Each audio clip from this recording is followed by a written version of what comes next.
Hello विद्यार्थियों, आज के इस वीडियो में हम भारतीय प्रधानमंत्री की शक्तियां और कार्यों के बारे में अध्ययन करेंगे।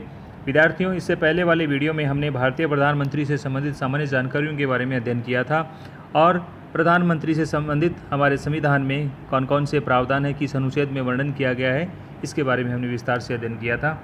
तो आइए विद्यार्थियों, भारतीय प्रधानमंत्री कार्य और शक्तियों का अध्ययन करते हैं। ये टॉपिक आपकी पाठ्य पुस्तक के भाग ब में इकाई 2 के अंतर्गत है।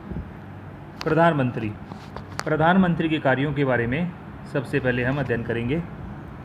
मंत्रिपरिषद में लिए गए सभी निर्णयों से राष्ट्रपति को अवगत कराना।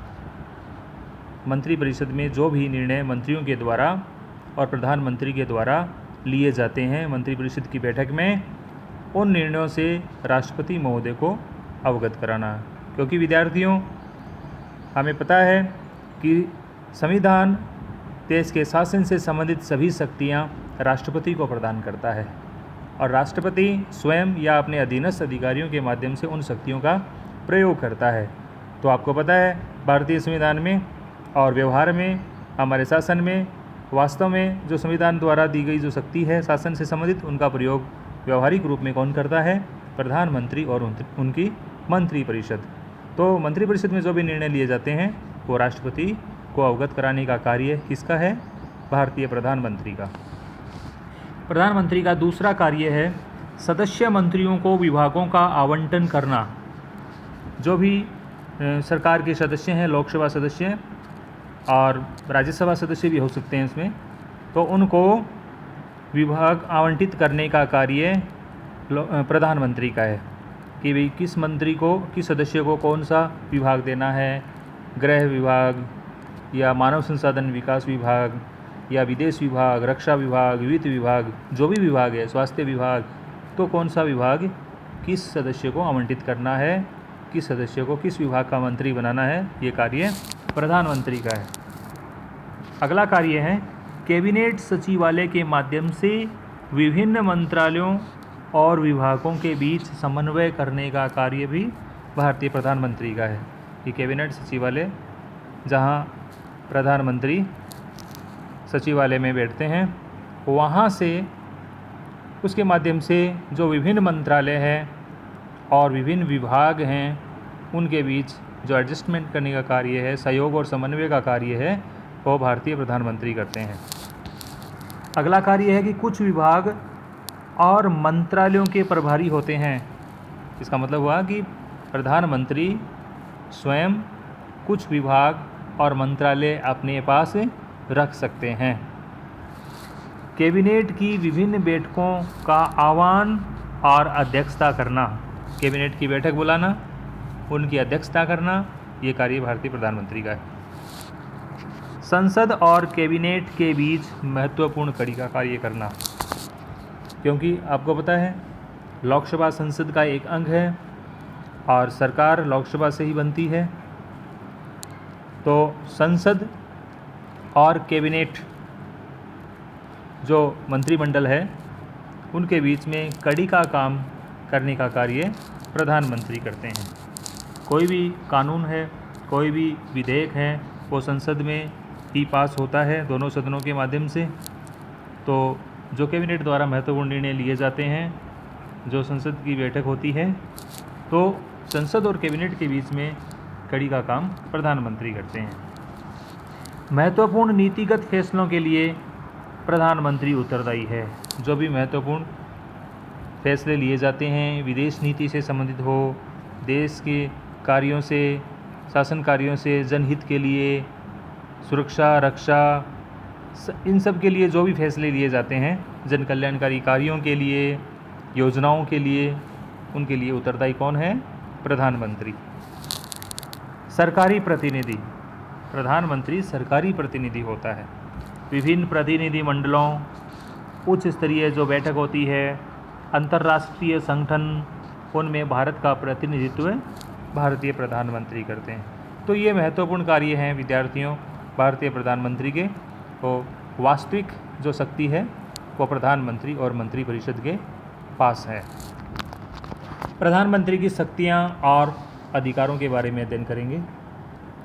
सरकार का मुखिया, केंद्र सरकार का मुखिया प्रधानमंत्री होता है, क्योंकि महत्वपूर्ण जो भी निर्णय लिए जाते हैं वो प्रधानमंत्री की देखरेख में ही होते हैं।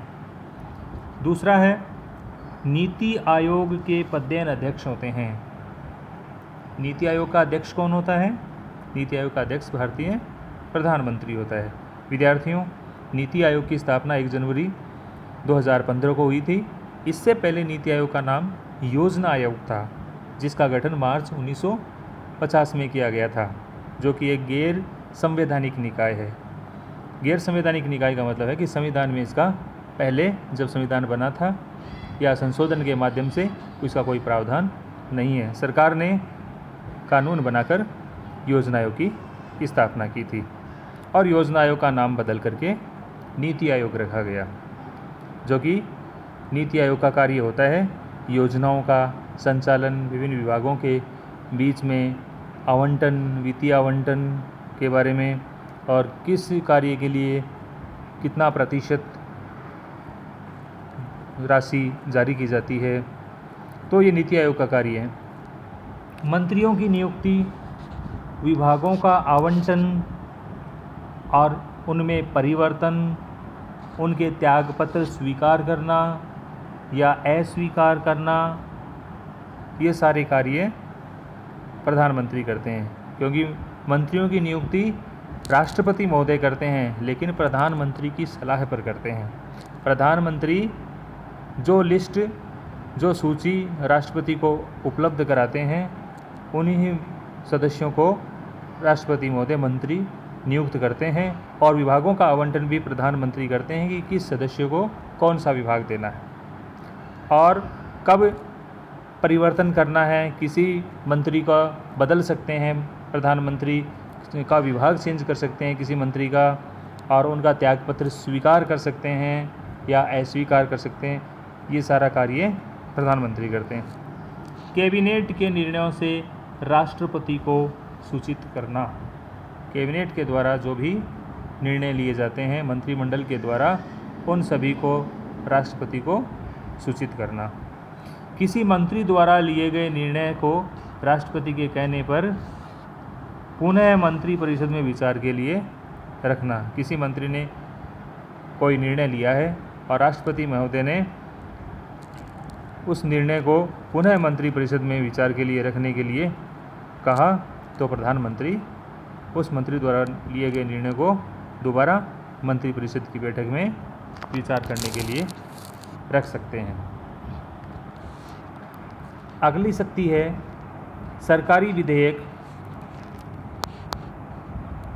उसके निरीक्षण और सलाह के अनुसार तैयार किए जाते हैं। सरकारी विधेयक प्रधानमंत्री के निरीक्षण और प्रधानमंत्री की सलाह के अनुसार ही तैयार किए जाते हैं। कोई भी विधेयक जिनको कानून बनाना है, ये सारे कार्य प्रधानमंत्री की देखरेख और सलाह में होता है।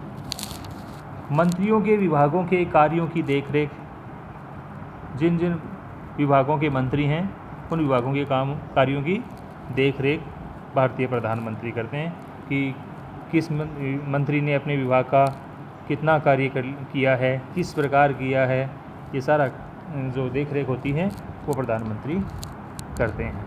संपूर्ण प्रशासन में सामंजस्य बनाए रखना प्रधानमंत्री का ये मुख्य कर्तव्य, कार्य और शक्तियाँ हैं कि संपूर्ण प्रशासन, विभिन्न विभागों के बीच में, मंत्रियों के बीच में सारा सामंजस्य बनाए रखना। महत्वपूर्ण नियुक्तियों के संबंध में राष्ट्रपति को परामर्श देना। संविधान भारतीय राष्ट्रपति को विभिन्न प्रशासनिक और अन्य नियुक्तियां का अधिकार देता है, लेकिन व्यवहार में प्रधानमंत्री के परामर्श के आधार पर ही राष्ट्रपति उन नियुक्तियों को करता है। तो महत्वपूर्ण जो भी नियुक्तियां होती है, विदेशों में राजदूत बनाना हो या महान्यायवादी की नियुक्ति करना हो या न्यायाधीश की नियुक्ति से संबंधित हो, राज्यों में राज्यपाल नियुक्त करने की बात हो और अन्य जितनी भी नियुक्तियां हैं वो प्रधानमंत्री के परामर्श के आधार पर ही राष्ट्रपति नियुक्त करते हैं।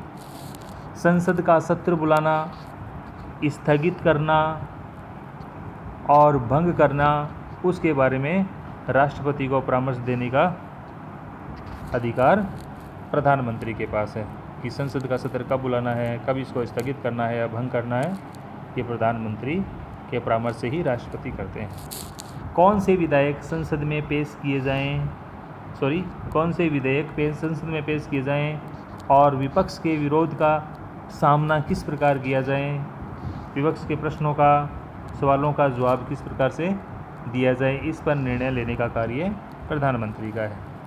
विदेशों में भारत का प्रतिनिधित्व प्रधानमंत्री करते हैं और विदेश नीति से संबंधित महत्वपूर्ण निर्णय लेने का कार्य भी प्रधानमंत्री की शक्ति के अंतर्गत आता है।